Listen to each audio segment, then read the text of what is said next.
Once upon a time, in a kingdom situated between mountains and the Whispering Seas, there lived a young prince named Richard. He was the sole heir to the throne and beloved by his people. However, the joy of the kingdom was clouded by tragedy. Prince Henry's younger brother, Edmund, fell gravely ill. The finest doctors worked ceaselessly to no avail, and it was whispered that only the fabled Moonitz Fixator, found deep within the accursed graveyard forest, could cure him. The forest stirred with malevolent life, its ancient heartbeat pulsating through twisted limbs and gnarled trunks. Trees groaned, their bark creaking like tortured screams, as branches grasped for unsuspecting travelers like skeletal fingers. The wind whispered eerie melodies, summoning forth the forest's wrath. From the darkness emerged creatures, born of nightmares, wolves with eyes ablaze, like embers from the underworld. Their fur as black as the void, slick with an otherworldly sheen. Their silence was oppressive, a palpable presence that sent shivers down the spine. Other creatures lurked, too twisted, unnatural beings with forms that defied nature. Their presence felt but unseen. The forest's true terrors, however, were the spirits restless souls of those who had ventured in seeking power or riches and never returned. Their whispers wove a maddening melody, drawing in the brave and the foolhardy. These ethereal entities manipulated the forest's darkness, bending reality to their will. Those who dared to enter would never escape the forest's wrath. Who will dare go into this evil forest? Will he survive it? Or would he get devoured by the wild beast? This was everyone's question, but no one dared to speak them out.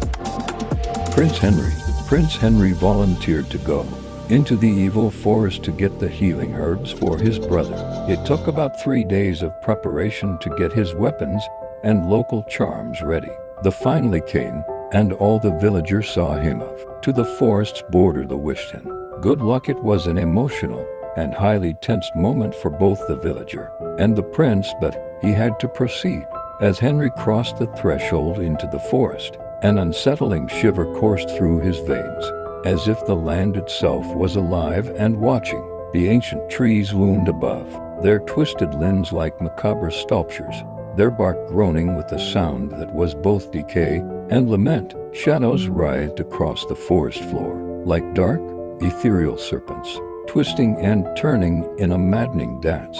The trees seemed to close in around him, their branches tangling together like skeletal fingers, forming a barrier that threatened to ensnare him forever. The air was heavy with the scent of decay and death, and Henry could feel the weight of the forest's dark history bearing down upon him.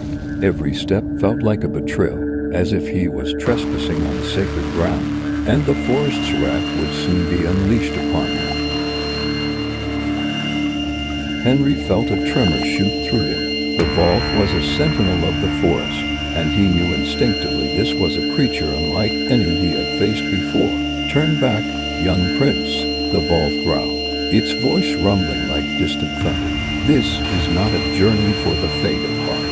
Please, if you have not subscribed to this channel, please subscribe now for more interesting animated videos. https://www.youtube.com/interesting animated story. Your subscription will help us gain more visibility and also help us notify you of newly readers. And so began a battle of wills.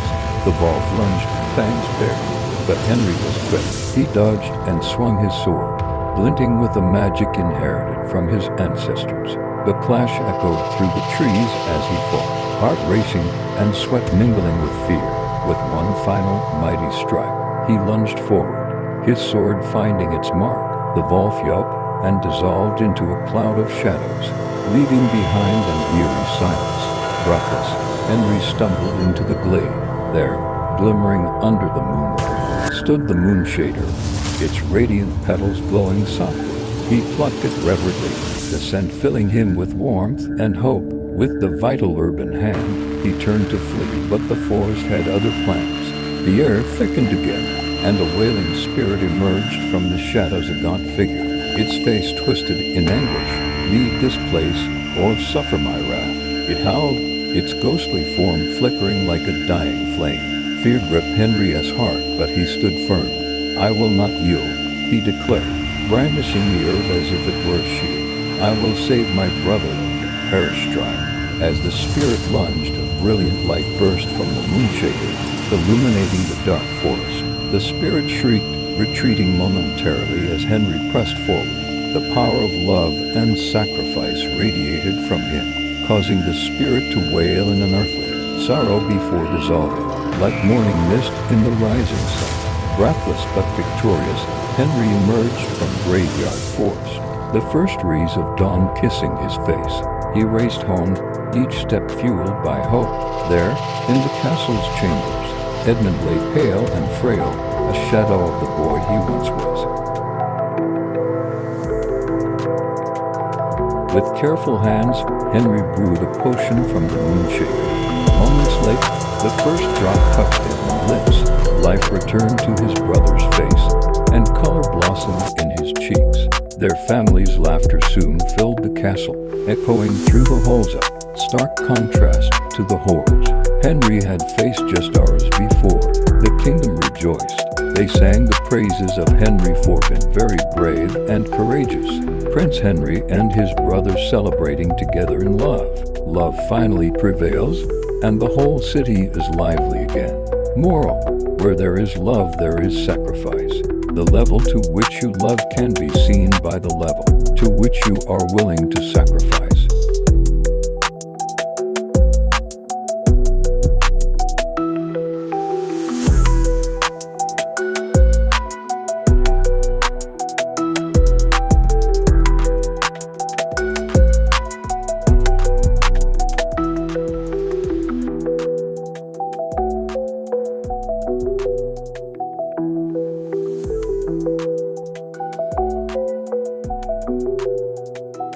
Once upon a time, in a kingdom situated between mountains and the Whispering Seas, there lived a young prince named Richard. He was the sole heir to the throne and beloved by his people. However, the joy of the kingdom was clouded by tragedy. Prince Henry's younger brother, Edmund, fell gravely ill. The finest doctors worked ceaselessly to no avail, and it was whispered that only the fabled Moonit's thick shader, found deep within the accursed Graveyard Forest, could cure him.